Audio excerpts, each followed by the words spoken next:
Harka fuunee akkam jirtan daawwattoota keenya kun OBN International oduu har'aa wajjin Amboo Arsituu Abdulatiif. Lammiileen Itoophiyaa biyyoota giddugala bahaa jiraatan karaa seera qabeessaan hojjechuun kabaja biyya isaanii eegsisuu akka qaban United Arab Emirates ambaasaaddarri Itoophiyaa Suleymaan Daddafoo himan. Akaalu Baqqalaa dabalata qaba.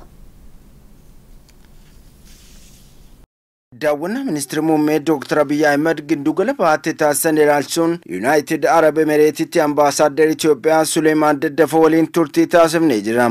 Ambaasaadder daawwannaan Dr. Abiy Ahmed mirgaa fi kabaja lammiilee eegsuuf hojii guddaan kan itti hojjetame akka ta'edha kan himan. Mootummaan biyya kana lammiiwwan Itoophiyaa biyya kana seeraan ala jiraatan martinuu yeroo gabaabaa keessatti gara seera qabeessummaatti akka deebi'an gara seera qabeessummaatti deebi'anii hayyama jireenyaatii fi hayyama hojii argatanii akka hojjechuu danda'an kan barbaadan gara biyya ofii adabbii malee waan seeraan ala biyya kana keessa turaniif utuun adabamin bilisa ta'anii dhiifamaan gara biyya isaaniitti akka galan ka biyya ofiitti galuu hin barbaanne ammoo asumatti hayyama argatanii hojjetaa jiraachuu akka danda'an murteeffameera. Lammiilee seeraan ala jiraatan karaa seera qabeessatti fiduuf hojiin guddaan kan itti hojjetame akka tures dubbataniiru. Seeraan ala uduu gaa'ilaan qabaanne gaa'ilaan alatti ijoollee baay'ee dhalanii ijoollee baay'eetu seera malee biyya kana keessa jiraata. Amma ijoolleen kunis bilisa bahanii seera qabeessummaa argatan jechuudha. Ijoolleen kun hin baratanii mana barnootaa deemuu hin danda'anii seeraan qabanii mana yaalaa dhaqanii yaalatanii tajaajila adda addaan argatan. Maaliif biyyi kun sisteemaan jiraata. Ati mana barnootaa seenuuf eenyu akka taate beekamee biyya kanatti beekumsa qabaattee eenyummaa kan kee waan ibsu qabaachuu qabda. Ijoolleen seeraan ala kana argatan mana yaalaa dhaqanii dahuu hin danda'an beerri keenya ijoolleen keenya.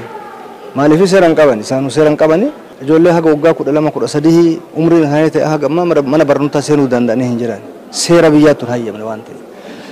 Kanaaf murtii kanaan ijoolleen kunis bilisa bahanii yoo barbaadan maatii isaanii wajjin gara biyyaa galu yookaan ammoo seera qabeessummaan biyya kana keessa jiraatu jechuudha. Dhaabbilee amantaafis iddoon ayyamsiifameera jedhan. Bataskaanni Ortodoksii waggaa 15 ol lafa bataskaan itti hojjetu gaafataa ture. Hayyamni yoo kennames murtaa'ee garuu lafti harkaan geenye ture. Muummichi ministeeraa gaafii dhiyeessaniin yeroo gabaa keessatti lafti kun adda bahee oofishaalii xalayaan nu barreeffame lafti hammana gahu bakka kanatti isin hayyameera ka jedhu nu gahee jira. Kunis injifannoo guddaadha. Warri Kiristaan amantaa Protestaantii illee akkasuma gaafii akkana kana qabanii kanaafuu kunis naannoo Expo 2020 jedhamu sanitti hayyamamee jira. Koominitiin keenya mana barnootaa qabu ijoolleen afaan ofiitiin barachuu hin danda'ani. Aadaa ofii hordofachuu hin danda'ani. Kanaafuu gaafii muummichi ministeeraa dhiyeesseen mootummaan Emireetii ammallee lafa mana barnootaa itti ijaaran kennanii jirani. Lammiileen naamusaan biyya ambaa keessa jiraachuu akka qabanis dhaamaniiru. Namni keenya seera kabajuu qaba. Naamusa qabaachuu qaba. Aadaa qabaachuu qaba. Manni keenya hattuu miti. Manni keenya aadaa qaba. Sabaa sablamii hundinuu aadaa gabbataa qaban. Namni keenya as yoo dhufee jedhamuutu hojii durruyyumaatti bobba'a. Lammiin biyya biraa ka hannaan shakkamu baay'ee hin jiru. Nama keenya ka shakkamu. Dubartiin hojii hin barbaadamne irratti bobbaatu hojii dubartii teenna baay'inni isaanii. Darbee ka biyya biraatti yoo jiraate keenna baay'inni. Kanaaf kabaja nu dhabsiisan. Biyyallee mootummaallee uummatallee kabaja dhabsiisan. Kana waan ta'eef namni keenya ka as jirus ta'ee ka ufafoo dhufuu barbaadu naamusa eegee aadaa ofii kabajee akka aadaa ofiitii fi akka aadaa biyya isaaniitti of eeggatee jiraachuu qaba jedheetiin amana. Ministeerri Muummee Itoophiyaa Dr. Abiy Ahmed ministeera dhimma alaa Ameerikaa Mike Pompeo waliin mari'atan. Ameerikaan jijjiirama Itoophiyaa keessatti mul'achaa jiru akka deeggartus Mike Pompeoon himanii jiru. Alamaayyoo Qannaa gabaas dabalataa qaba. Ministeerri dhimma alaa Ameerikaa Mike Pompeoon daawwannaa isaanii Afrikaa biyyoota sadiitti gaggeessaa jiraniin wiixata Itoophiyaa kan daawwatan yommuu ta'u, Ministeera Muummee Itoophiyaa Dr. Abiy Ahmed waliin dhimmoota adda addaa irratti mari'atan. Marii Ministeerri Muummee Dr. Abiy Ahmed fi Mike Pompeoon mari'atan ilaalchisuun ibsa kan kennan dubbii himaan waajjira Ministeera Muummee obbo Nigusuu Xilahun akka himanitti Jijjiirama hawaasa dinagdee fi siyaasaa Itoophiyaa keessatti gaggeeffamaa jiru Ameerikaan akka deeggartu Mike Pompeoon himuu beeksan. Kana malees nagaaf tasgabbii Afrikaa bahaa ilaalchisuun akka mari'atan obbo Nigusuun kan himan yommuu ta'u, michummaa Itoophiyaa fi Ameerikaa cimsuun haala danda'amuu fi kallattii fuula duraa irrattis mari'ataniiru. Mike Pompeoon turtii isaanii Itoophiyaatiin pirezidaantii Itoophiyaa Saahilawarq Zawudee fi ministeera dhimma alaa Itoophiyaa obbo Gadduu Andaargaachoo waliin mari'ataniiru. Michuu Ameerikaa yeroo dheeraa kan taate Itoophiyaan keessumaa shororkeessummaa ittisuu irratti akka waliin hojjechaa jiran kan himan Pompeoon erga bara 2018 Dr. Abiy gara aangootti dhufanii as biyyattiin jijjiirama siyaasaa hedduu keessa akka dabarte dubbatan.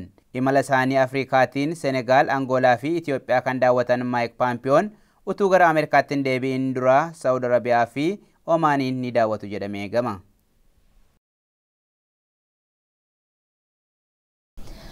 Baay'inni namoota koronaa vaayirasiin du'an 1,900 gahuun beekame. Qondaaltonni Chaayinaa vaayirasiin koronaa utuu balaa hin geessisin torbee lama dura odeeffannoo qabu jedhamuun miidiyaalee biyyattiitiin himamaa jira.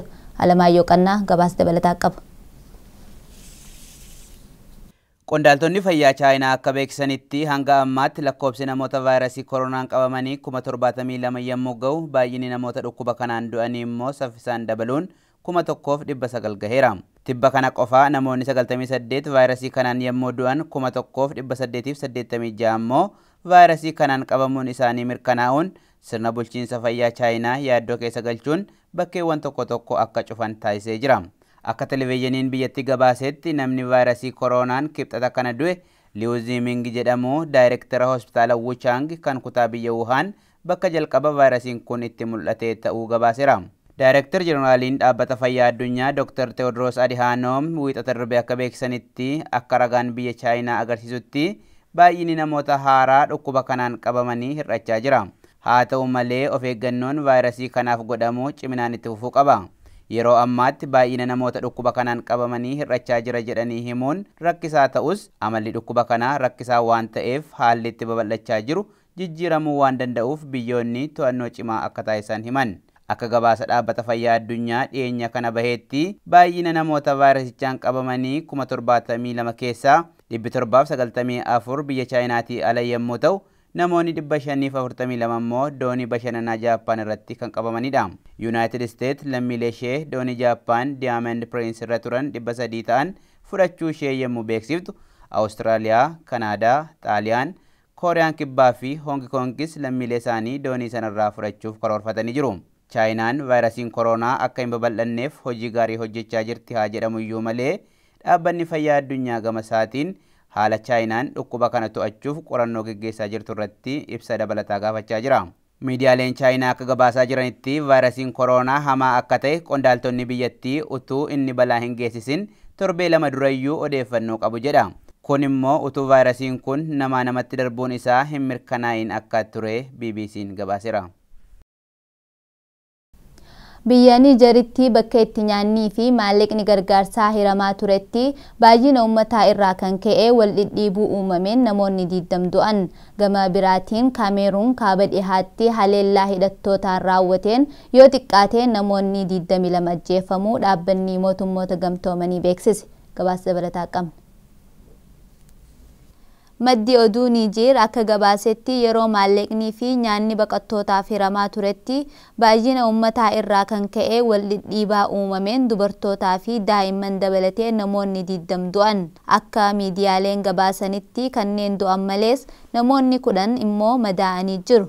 AFP'n akka gabaasetti gargaarsi nyaataa fi maallaqaa baqattootaaf kennamaa ture sun Naayijeeriyaa kaaba bahaatti kan argamu hoogganaa kutaa bulchiinsa Bornoo kan ta'an Baabagaanaa Umaraatiin kan kennamedha. Bulchaan kun baqattoota daawwachuuf gara san kan deeman yoo ta'u, yommuu wal dhidhiibbaan uumame namoonni du'an bakka san gadhiisanii deemanii jiru. Ragaan dhaabbata mootummoota gamtoomanii akka mul'isutti naannoon kun baqattoota Naayijeeriyaa 100,000 fi 19,000 kan qabatee jiru yoo ta'u, namoota biyya keessaa buqqaan immoo 100,000 fi 9,000 qabatee jira. Kana malees tasgabbii dhabuu Naayijeeriyaatiin wal qabatee baqattoonni 30,000 ta'an gara biyyattii deebi'anii jiru. Naannoon kun bara 2015 kaasee garee hidhataa Boko Haraamiin kan haleellamaa jirudha. Gama biraatiin Kaameruun kaaba dhihaatti haleellaa hidhattootaan raawwateen yoo xiqqaate namoonni 22 ajjeefamuu dhaabbanni mootummoota gamtoomanii beeksise. Akka miidiyaaleen itti dhiheenyaa jiran gabaasanitti baay'ina namoota ajjeefaman keessaa walakkaan daa'imman yoo ta'an dubartii ulfaallee haleellaan kanaan ajjeefamtee jirti. Balaa kanaaf qaamni itti gaafatamummaa fudhatee hanga ammaatti hin argamne. Haa ta'u malee mormitoonni biyyattii gocha sanaaf loltoota mootummaatti quba qabaa jiru. Mootummaan Kaameruun gama isaatiin haleellaa sana keessaa akka harka hin qabne beeksisuun gareen biyyattii diiguu barbaadu namoota nagayaa fi humnoota nageenyaa ajjeesaa jira jechuu isaa BBC'n gabaase. Egaan daawwattoota keenyaa oduun har'aaf qabannee dhiyaanne kanuma gama keenyaan nagaatti.